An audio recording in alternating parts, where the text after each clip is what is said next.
বরিশাল বিভাগের সবথেকে বড় বাণিজ্য মেলায় গিয়ে এত বড় ধোঁকা খাবো কখনোই ভাবতে পারিনি। তবে বর্তমানে সোশ্যাল মিডিয়ায় যা দেখানো হয় পুরোটাই আমার মনে হয় ফেক। ঈদের দ্বিতীয় দিন আমরা মেলায় গিয়েছিলাম, একটু হালকা সাজগোজ করে রেডি হয়ে নিলাম। যেহেতু বাইরে অনেক বেশি গরম তাই ভারী কোনো মেকআপ করিনি, একটু হালকা সাজগোজ করেছি, তার সাথে একটা হালকা ড্রেস পরে নিয়েছিলাম যেহেতু বাইরে অনেক বেশি রোদ ছিল।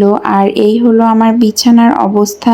যখন বাইরে যাওয়ার জন্য আমি রেডি হব তখন আমার রুমের অবস্থা এরকমেরই থাকবে। আমার মনে হয় প্রত্যেকটা মেয়ের এরকমের থাকে। আমরা একটা অটো ভাড়া করে নিয়েছিলাম, যেহেতু আমরা ৩-৪ জন একসাথে গিয়েছিলাম, বাইকে যাওয়া সম্ভব হচ্ছিল না। মেলাটা যেখানে হচ্ছে এটা লেবুখালী ক্যান্টনমেন্টে।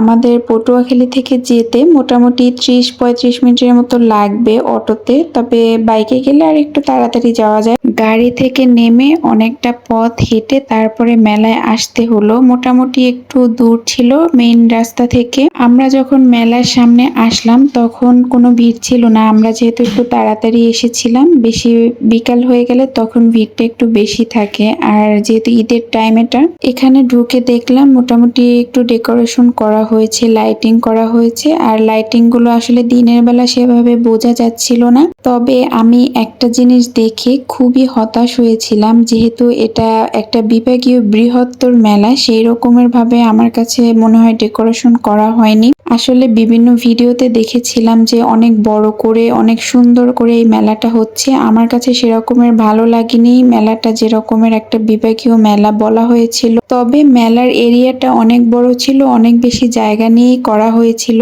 কিন্তু দোকানগুলোর ডেকোরেশন বা পুরো মেলার ডেকোরেশনটাই আমার কাছে আহামরি অনেক বেশি ভালো লাগেনি। আমরা আসলে নর্মালি জেলা পর্যায়ে বাণিজ্য মেলাগুলোতে যেরকমের স্টল দেখে থাকি এখানেও সেম স্টলগুলোই ছিল। কসমেটিক্স, জুতা, ড্রেস এবং বিভিন্ন খাবারের দোকানও ছিল।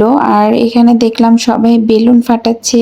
এই জিনিসটা আমার কাছে দেখতে অনেক বেশি ভালো লাগে। আমি জানি না এগুলো কিভাবে ফাটায়, আমি এটা কখনোই ট্রাই করিনি, তবে আমার দেখতে অনেক ভালো লাগে। আমি দাঁড়িয়ে দাঁড়িয়ে দেখি। আসলে মেলার এক পাশে এখানে সার্কাস হচ্ছিল, বিভিন্ন মানুষজন এখানে যাচ্ছিল সার্কাস দেখার জন্য, আর তার পাশে দেখলাম কনসার্ট হচ্ছে। আর এখানে সবাই শক্তির পরীক্ষা করছে, কার কতটুকু শক্তি, এই জন্য সবাই পরীক্ষা করছিল।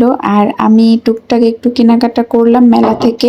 মেলায় ঘুরতে যাওয়ার থেকে আমার কেনাকাটা করতে অনেক বেশি ভালো লাগে। মেলায় গিয়ে যদি কিছু না কেনা হয় তাহলে আমার মনে হয় মেলায় যাওয়াটাই উচিত না। এখানে একটা আচারের দোকান দেখলাম, অনেক আইটেমের আচার ছিল। আমরা 2-3টা আইটেমের আচার ট্রাই করেছিলাম, আচারগুলো মোটামুটি ভালোই লেগেছে। এরপরে আমরা মেলা থেকে বের হয়ে গেলাম। আসলে বের হওয়ার সময় দেখলাম মোটামুটি ভালোই ভিড় ছিল, তখন বিকাল টাইমে অনেক বেশি ভিড় ছিল, আর আমরা একটু তাড়াতাড়ি এসেছিলাম যার কারণে ভিড়টা কম ছিল।